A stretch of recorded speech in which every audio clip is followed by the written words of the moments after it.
दोस्तों, शुरुआत होती है एक राज्य से, जिस राज्य का नाम है महादेशम, जो कि सब राज्यों में सबसे ज्यादा बड़ा राज्य था। शुरुआत में ही वहाँ के राजा पर भेंट देने के बहाने आक्रमण हो गया, जिससे राजा बाल बाल बचा तथा वो हमला सूर्यवंशी जाति वाले लोगों ने किया था। क्योंकि महादेशम राज्य में सूर्यवंशी जाति के लोगों के लिए कोई जगह नहीं थी। इतना खतरा देखकर राजा ने अपने मंत्री, जिसका नाम भुजंगा था, उससे कहा कि जल्दी ही इस जाति के लोगों को खत्म करने का इंतजाम करो।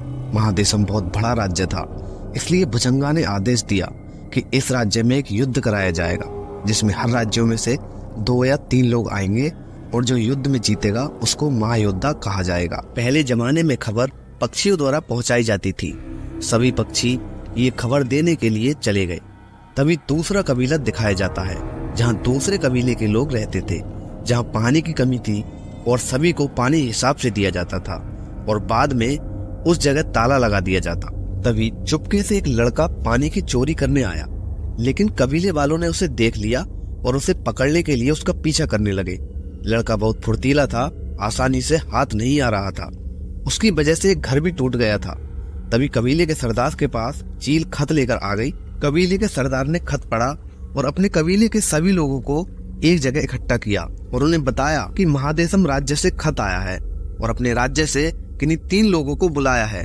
जो बहादुर हो वो आगे आ जाए। लेकिन उस कबीले से किसी ने भी जाने के लिए हाथ नहीं उठाया। तभी किरसान नाम के लड़के ने हाथ उठाया। उसे देखकर एक और बहादुर आदमी ने हाँ कर दी। उस कबीले में एक सूर्यवली नाम का लड़का भी था, जिसे कबीले में कोई पसंद नहीं करता था। उसने महादेशम का नाम सुना और जाने के लिए हाँ कर दी। उसी दिन तीनों की जाने की तैयारी होने लगी, जिसमें कि किरसान और सूर्यवली के माता पिता नहीं थे। किरसान अपनी माता को बहुत याद करता था। तभी सरदार सूर्यवली को टूटा हुआ भाला देता है, जो उसके पिता का था। तीनों निकल पड़े और रेगिस्तान में पहुंच गए। तभी वहां पर एक बिच्छू अपने डंक से तीसरे लड़के को मार दिया। सूर्यवली पहले ही युद्ध में ये सब देख चुका था, इसलिए उसको उनसे लड़ना आता था। उसने बिच्छू का एक डंक भी काट दिया। डर के मारे बिच्छू वहां से भाग गए। अब उन्हें महादेशम में हिस्सा लेने के लिए किसी तीसरे की जरूरत थी। तभी किरसान सूर्यवली से पूछता है कि कबीले में आपको कोई पसंद नहीं करता, फिर भी तुम कबीले के लिए लड़ने क्यों जा रहे हो? सूर्यवली ने कहा कि मैं उनके लिए नहीं, बल्कि भुजंगा को मारने जा रहा हूँ। क्योंकि जब युद्ध हुआ था तो हमने राहु जाति की सेना को हरा दिया था, लेकिन भुजंगा ने हमारे साथ गद्दारी की।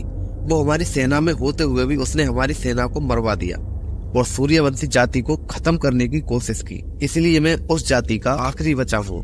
मुझे राहु वंश से काफी नफरत है। इधर भुजंगा प्लान बना रहा था कि महायुद्ध के बहाने वो सूर्यवंशी जाति को खत्म कर देगा। सूर्यवली और किरसान आगे बढ़ रहे थे। तभी उन्हें वहां एक लड़की के पीछे कुछ लोग दिखे जो उसे मारने की कोशिश कर रहे थे। तभी रेगिस्तान में भूकंप आ गया। सभी अपनी जान बचाने के लिए भागने लगे और सभी तूफान खत्म होने का इंतजार करने लगे। तूफान खत्म हुआ। सूर्यवली ने किसान को ढूंढा और दोनों बहुत खुश हुए। दोनों चलते चलते महादेशम पहुंच गए और वहां की सैर करने लगे, जहाँ कुछ लोगों को पिंजरे में बंद कर दिया था, क्योंकि वे लोग लड़ाई में हारे हुए थे। सभी योद्धा एक जगह बैठे हुए थे।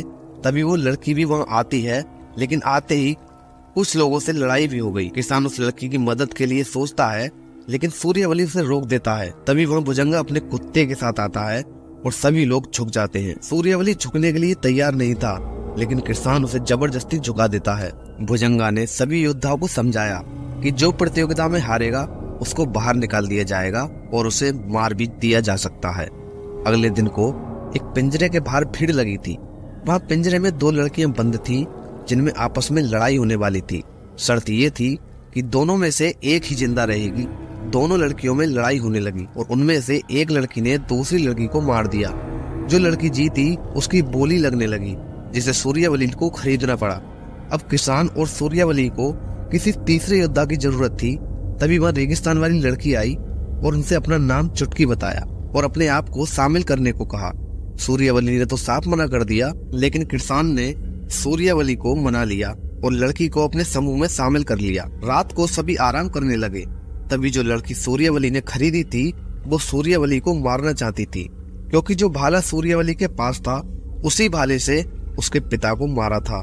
ये जानने के बाद सूर्यवली ने कहा कि मैं पहले भुजंगा को मार दूं, फिर तुम मुझे मार देना। लड़की इस बात से सहमत हो गई। अगले दिन प्रतियोगिता की तैयारी होने लगी। सभी योद्धा हिस्सा लेने के लिए आ गए। तभी भुजंगा सबको बताता है कि इस प्रतियोगिता में 3 लेवल हैं, जो जीतेगा वही दूसरे लेवल पर जाएगा। फिर सभी योद्धा के समूह को आपस में जंजीरों से बांध दिया और उनको एक साथ ही जंजीरों के ऊपर से चलकर जाना था। सभी जंजीरों के ऊपर कूद गए और लड़ाई करते करते आगे बढ़ने लगे। जंजीरों को घुमाने का आदेश दिया, जिससे प्रतियोगिता कठिन होती जा रही थी। फिर जंजीरों पर लोहे के गोले छोड़ दिए, जिनके बीच कई योद्धा दबकर मर गए और कुछ बड़ी मुश्किल से बचे। तभी पहले नंबर पर लड़कियों का समूह आया और दूसरे नंबर पर सूर्यवली का समूह आया। अब 2 टीमें रह गईं, जिनमें किसी एक को तीसरे नंबर पर आना था। तीसरे समूह ने अपने एक साथी की टांग की कुर्बानी दी और तीसरे नंबर पर आ गए। बाकी हारे हुए लोगों को लोहा गर्म करके लगाया जा रहा था। भुजंगा सबको इनाम देने लगा।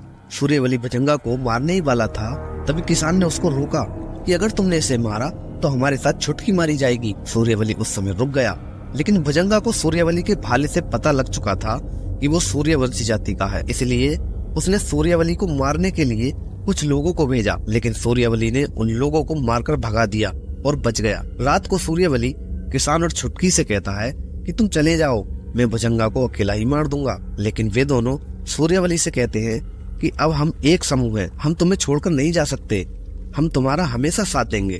तभी रात में जो लड़की सूर्यवली ने खरीदी थी, उसने सभी पिंजरे वाली लड़कियों को आजाद कर दिया और खुद पिंजरे में जाकर बैठ गई। फिर अगले दिन अगला पड़ाव ये था कि जो भी ड्रैगन के अंडे को पहले लेकर आएगा वही विजेता माना जाएगा।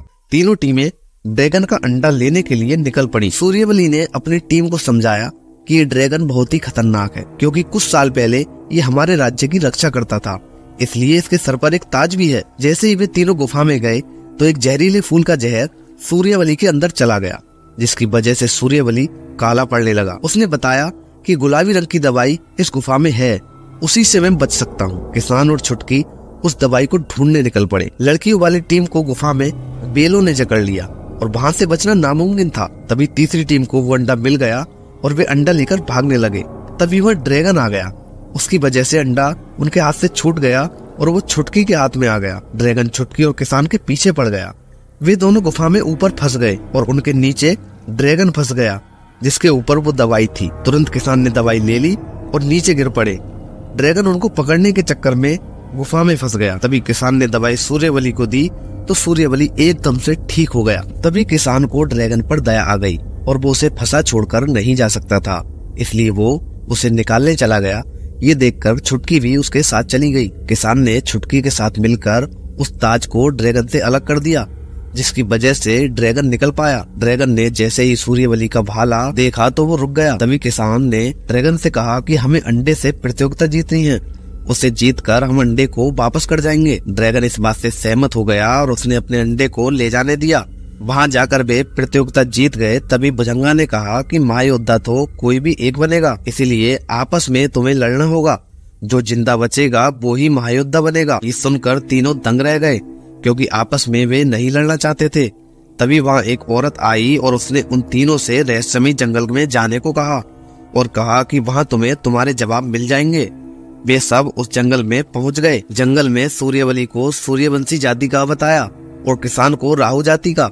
ये सुनते ही सूर्यवली को गुस्सा आ गया, क्योंकि वो राहु जाति से नफरत करता था। ये देखते ही सूर्यवली वहाँ से चला गया। छुटकी ने उसे रोकने की काफी कोशिश की, लेकिन उसने छुटकी को ही झटक दिया। तभी नीली लड़की किसान को बताती है कि तुम्हें सूर्यवली का साथ देना होगा और भुजंगा को मरवाना होगा, इसलिए तुम राहु वंश जाओ और अपने पिता के साथियों को इकट्ठा करो और राहु वंश के राज्य को बचाओ। तभी सूर्यवली को आते समय वो खरीदी हुई लड़की मिली। उसने कहा कि मैं तुमसे नफरत करती थी, लेकिन जब तुम्हें प्यार से आपस में रहते देखा तो मैंने अपना फैसला बदल दिया। फिर वो लड़की वहाँ से चली गई। सूर्यवली छुटकी को ढूंढने लगा, लेकिन छुटकी को भुजंगा ने अपने साथियों के साथ मिलकर घेर लिया और उसे मारने के लिए उस पर टूट पड़े। छुटकी कुछ देर तक तो उनका लड़कर सामना करती है, लेकिन इतने लोगों से वो अकेली कैसे लड़ सकती थी। तभी वहाँ सूर्यवली आ गया और छुटकी को बचाने की कोशिश करने लगा, लेकिन छुटकी तो भुजंगा अपनी तलवार के नीचे पकड़े हुए था। इसीलिए उसने सूर्यवली से हथियार फेंकने को कहा, नहीं तो वो छुटकी को मार देगा। सूर्यवली बेबस होकर अपने आप को भुजंगा के हवाले कर देता है, लेकिन फिर भी भुजंगा ने छुटकी को सूर्यवली के सामने ही मार दिया और सूर्यवली को घसीटते हुए महादेशम ले गया। तभी किसान चुटकी को ढूंढते हुए आया और उसने उसे ऐसी अवस्था में देखा तो बहुत उदास हुआ, क्योंकि चुटकी की किसान के हाथों में ही डेथ हो गई। अब किसान सूर्यवली को बचाने के लिए महादेशम पहुंच गया और जो योद्धा हारे हुए थे उसने उनको बता दिया कि भुजंगा राजा को मारना चाहता है, हमें भुजंगा से राजा को बचाना होगा। इधर सूर्यवली बंदी बना हुआ था और भुजंगा उसे फांसी पर लटकवाने वाला था। तभी किसान ने राजा से गुजारिश की कि मुझे सूर्यवली से लड़ने दिया जाए, मैं उसे मारना चाहता हूँ। भुजंगा ये नहीं चाहता था, लेकिन राजा ने आदेश दे दिया। किसान ने सूर्यवली से बताया कि मैं तुम्हें मारने नहीं बल्कि तुम्हारी मदद करने आया हूँ। तभी भुजंगा ने लोहे के चक्कर फेंकने का आदेश दे दिया, जिससे किसान मुश्किल से बच पा रहा था। भुजंगा समझ गया कि किसान सूर्यवली के साथ है और उसने अपने आदमियों से लड़ाई छिड़वा दी और भुजंगा राजा को बचाने के बहाने ऊपर वाले कमरे में ले गया और राजा को ऊपर ही बंद कर दिया। राजा को पता चल गया कि भुजंगा राजद्रोही है। नीचे आकर भुजंगा ने अपना डॉग किसान और सूर्यवली को मारने के लिए छोड़ दिया। डॉग सूर्यवली को मारने ही वाला था, इतने में पिंजरे वाली लड़की आ गई और उसने डॉग की एक आंख फोड़ दी। डॉग ने उस लड़की को फेंक दिया। बाद में सूर्यवली ने उस डॉग को मार डाला। इधर भुजंगा ने महल में तेल के सारे रास्ते खोल दिए। थोड़ी देर में पूरे राज्य में तेल ही तेल फैल गया। आग लगने से पहले ही भुजंगा हाथ विमान से उड़ गया, लेकिन उस विमान पर किसान भी आ गया और भुजंगा को गिराने की कोशिश करने लगा। पूरे महल में आग लग चुकी थी, राजा का दम भी घुट रहा था। तभी सूर्यवली राजा को बचाने के लिए दरवाजा खोलने गया, लेकिन दरवाजा सब तरफ से लॉक था। वहाँ पर आग लगने से पहले ही सूर्यवली ने राजा को वहाँ से निकाल लिया तथा एक योद्धा आग में जल गया और मारा गया। उधर भुजंगा भी अपने विमान से नीचे गिर गया। नीचे गिरते ही सूर्यवली ने भुजंगा को तुरंत मार डाला। लड़ाई खत्म होने के बाद राजा ने सूर्यवली को महायोद्धा बना दिया और महल में चुटकी की बहुत बड़ी प्रतिमा बनाई गई और किसान भी अपने राहुवंश लौट गया। यहीं पर कहानी का अंत हो गया। दोस्तों, अगर कहानी आपको अच्छी लगी हो तो वीडियो को लाइक कर देना और हमारे चैनल से जुड़ जाना, क्योंकि ऐसी अच्छी अच्छी कहानियां मैं आपके लिए लाता रहूंगा।